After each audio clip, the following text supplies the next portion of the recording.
उद्धव ठाकरेंच्या उपस्थितीत शिवसेनेच्या शाखा प्रमुखांची बैठक। उद्धव ठाकरे यांच्या उपस्थितीत या बैठकीला सुरुवात झाली। हिंदीच्या मुद्द्यावरून उद्धव ठाकरे पदाधिकाऱ्यांना मार्गदर्शन करणार आहेत।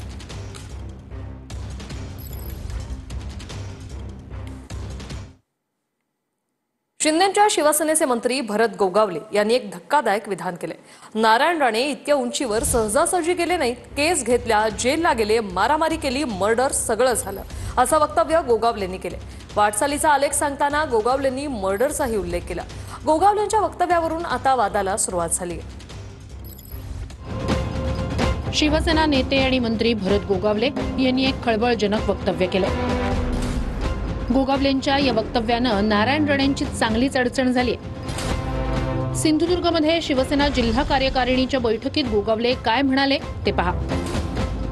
नारायण राणे इतक्या उंचीवर सहजासहजी गेलेले नाहीत, केस घेतल्या, जेलला गेले, मारामारी केल्या, मर्डर सगळं झालंय।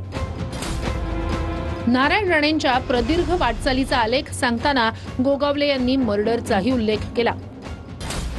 त्यावेळेला बाळासाहेब असतील, नारायण राणे साहेब असतील, अनेक नेते मंडळी यांनी जवळून पाहिलेले। नारायण राणे साहेब एवढ्या उंचीवरती जाण्यासाठी सहजासहजी नाही मिळालं।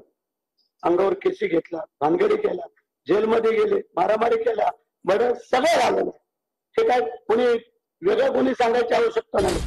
गोगावलेंच्या या वक्तव्यावर उत्तर देताना नितेश राणे काहीसे नाराज दिसले। गोगावलेंना भेटल्यावर त्यांच्या ज्ञानात भर घालून देतो असं नितेश राणे म्हणाले। आदरणीय राणे साहेब हे महाराष्ट्राचे मुख्यमंत्री राहिलेले आहेत, असा कुठलाही पोलीस रेकॉर्ड त्यांच्या मर्डर केसचा नाही, कुठलाच पोलीस रेकॉर्ड नाही। कदाचित गोगावलेजींना पूर्ण माहिती नसेल।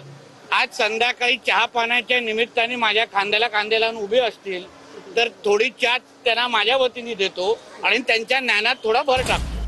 गोगावलेंच्या वक्तव्यावर स्पष्टीकरण देताना शिंदेच्या शिवसेनेच्या नेत्यांचीही दमछाक झाली आहे। प्रताप सरनाईक आणि उदय सामंत यांनी यावर काय सारवासारव केली तेही पहा। नाही, याच्यामध्ये मी सांगतो, नाही बरोबर आहे, याच्यामध्ये मी सांगतो त्या कार्यक्रमाला मी उपस्थित होतो। बोलण्याच्या आवेशामध्ये किंवा त्या आपण जे भाषण करतो त्या ह्याच्यामध्ये त्यांनी तो शब्दप्रयोग उच्चारला, पण त्याच्यामध्ये कसलंही इंटेन्शन नव्हतं। राणे साहेब हे आमचे सर्वांचे मार्गदर्शक आहेत।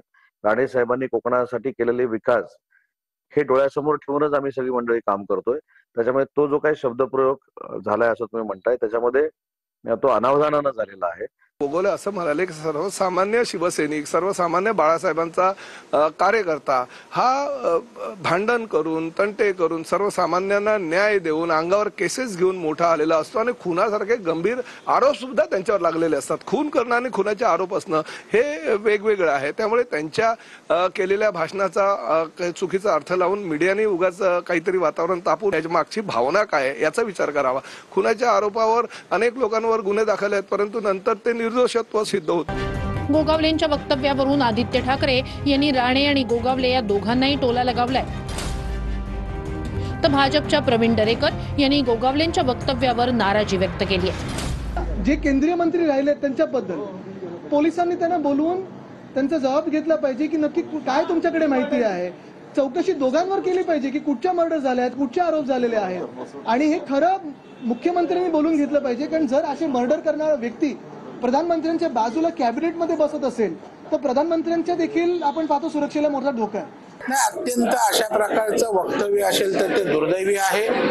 यातनं एक वाईट संदेश लोकांमध्ये जाईल की त्या ठिकाणी गुन्हेगार, मर्डर करणारी लोक पण राजकीय क्षेत्रात उंची गाठू शकतात। मला वाटतं राजकारणामध्ये अशा प्रकारचं जबाबदार नेत्यांनी, मंत्र्यांनी वक्तव्य करताना काळजीपूर्वक केलं पाहिजे असं मला या ठिकाणी नम्रपणे सांगावंसं वाटतं।